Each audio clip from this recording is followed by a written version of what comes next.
Jean Grey, l'un des personnages les plus emblématiques de Marvel Comics, et maintenant, elle est ici, dans le MCU. Honnêtement, incroyable. Un excellent élément du film.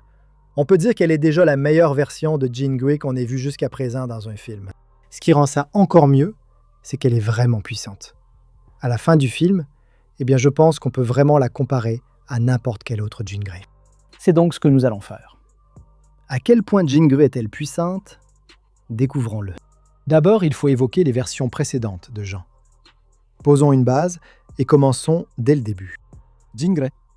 Jean Grey, l'original qui a tout initié. À sa première apparition dans X-Men, elle est scientifique et docteur à l'Institut Xavier. Intelligente, posée, clairement puissante, mais loin d'avoir atteint son plein potentiel. Sa télékinésie dans les premiers films était assez limitée, honnêtement. Elle peut déplacer des objets, arrêter Crapaud, aider Wolverine à aller là où il doit être. Même sa télépathie est encore en développement.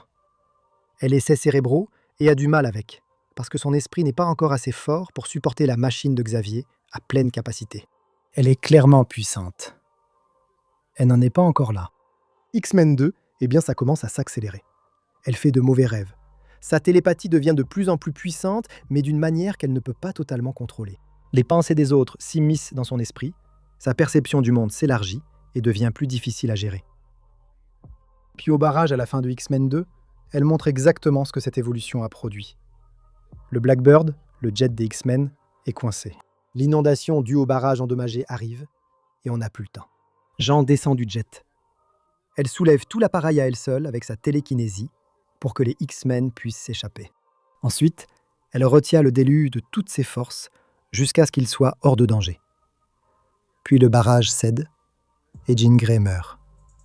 Ou du moins, elle est censée mourir.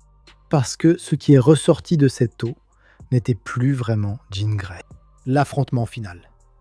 Et là, c'est le moment où Jean devient vraiment effrayante. Jean, revenu de ce lac, c'est le Phénix. Le professeur X avait enfoui une personnalité au plus profond de son esprit quand elle était enfant. Une seconde cage autour de la partie d'elle qui était trop puissante pour agir librement. Cette cage a maintenant disparu. Et qu'y a-t-il en dessous? Quelque chose de totalement différent. Elle retient le rayon optique incontrôlable de Cyclope avec sa télékinésie. Elle l'arrête net. Elle désintègre ensuite Cyclope complètement. Elle désintègre le professeur X, le télépathe le plus puissant au monde, complètement. Juste de la poussière. Elle déchire l'île d'Alcatraz autour d'elle. Désintègre des soldats, des arbres, le sol, le béton. Tout ce qui l'entoure se désintègre. Son pouvoir rayonne vers l'extérieur et détruit tout ce qu'il touche, sans même qu'elle essaie. Les X-Men utilisent toute leur force contre elle, sans qu'elle le remarque. Il faut que Wolverine traverse son champ de désintégration, qui le réduit à son squelette, encore et encore, pendant qu'il guérit et continue d'avancer, pour finalement l'atteindre. Et la seule raison pour laquelle ça fonctionne, c'est parce qu'une partie de Jean qui est encore là a choisi de le laisser faire. Ça, c'est Jean à pleine puissance. Désintégration passive de la matière. Elle a tué le télépathe le plus puissant encore en vie, comme si de rien n'était. Elle a mis une île en pièces. La force Phénix agit sans aucun contrôle et sans aucune retenue. Maintenant, qu'en est-il de Jean Grey incarnée par Sophie Turner? Une version différente de la même histoire. Honnêtement, elle est encore plus puissante. Dans Apocalypse, ses pouvoirs sont encore en développement. Elle est plus jeune, moins entraînée, effrayée par ce qu'elle sent grandir en elle. Mais au point culminant du film, quand Apocalypse a déjà vaincu toute l'équipe des X-Men et que plus personne ne peut l'arrêter, Jean se libère. Le Phénix surgit et elle détruit carrément Apocalypse, un être qui avait dominé tout le monde en même temps et se considérait comme un dieu. Elle le réduit en cendres avec le feu du Phénix. Il n'existe plus. Et puis Dark Phoenix, c'est là que ça devient vraiment fou. On est en 1992. Les X-Men sont envoyés dans l'espace pour secourir des astronautes à bord de la navette spatiale Endeavour, pris dans une éruption solaire. Jean reste pour stabiliser la navette quand les autres ne le peuvent pas. L'éruption solaire la frappe directement. Voilà le problème avec cette éruption solaire. Les extraterrestres d'Evari chassent cette force à travers les galaxies depuis des générations. Ils l'ont décrite comme l'étincelle qui a donné vie à l'univers et la flamme qui a consumé leur monde entier. Une force qui détruisait tout ce avec quoi elle entrait en contact. Chaque planète, chaque civilisation, tout, jusqu'à ce que Jean apparaisse. Elle absorbe tout, elle y survit, et elle revient fondamentalement différente.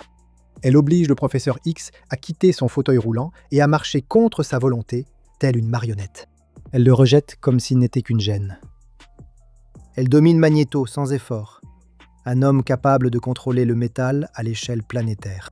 Elle arrête un train en marche, détruit tous les soldats extraterrestres envoyés contre elle, puis à la fin, elle s'envole dans l'espace et libère toute sa puissance. La même force cosmique qui a anéanti des planètes, des civilisations entières, une planète disparue, s'échappe d'elle dans un éclat de lumière. Elle la rend à l'univers. Le potentiel de Jean Grey ici, c'est essentiellement une force qui a détruit des mondes. Les extraterrestres qui la traquaient l'ont décrite comme la plus grande puissance de l'univers. Jean l'a absorbée, y a survécu et a choisi quand la libérer. Maintenant, on arrive à Jean Grey dans le MCU. Sadie Sink, une toute nouvelle ère. Et pour cette Jean, cette version n'a clairement pas encore atteint ce niveau de puissance.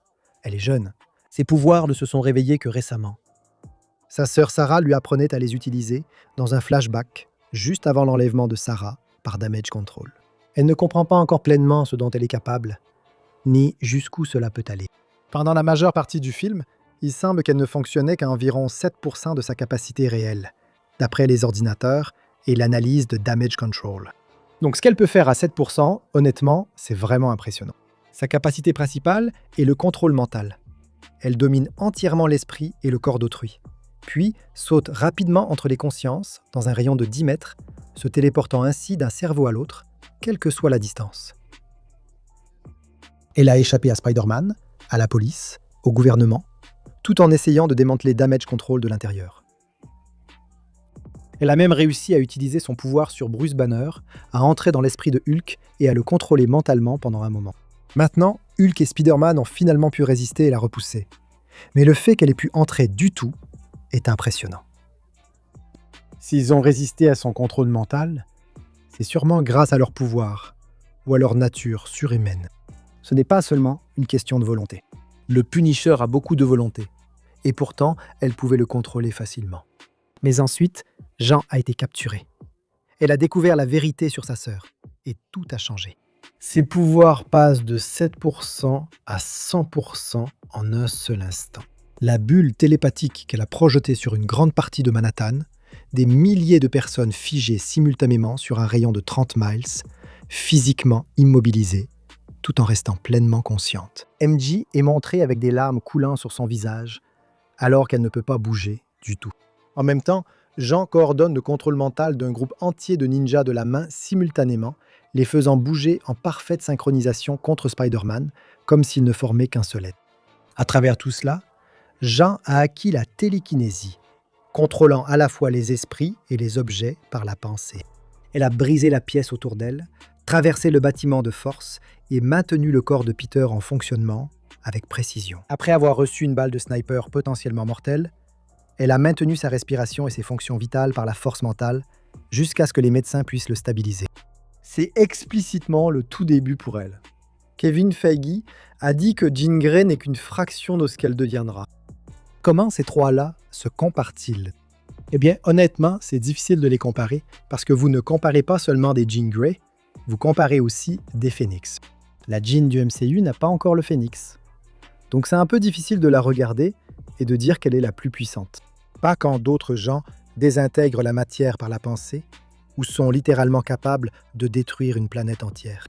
Cependant, juste en se basant sur ce qu'elles ont fait dans leur version de Jean, sans le Phoenix, je pense qu'on peut dire que la Jean du MCU est en fait la plus puissante.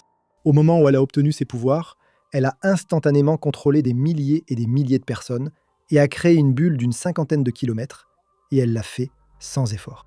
Elle ne semblait même pas forcer ou faire d'efforts d'aucune manière. C'est bien mieux que tout ce que les autres gens ont fait. Ils n'ont jamais montré un tel niveau de puissance pure sans puiser dans le Phénix. Et Jean Grey ne va faire que progresser à partir de maintenant. Elle vient tout juste d'obtenir tous ses pouvoirs.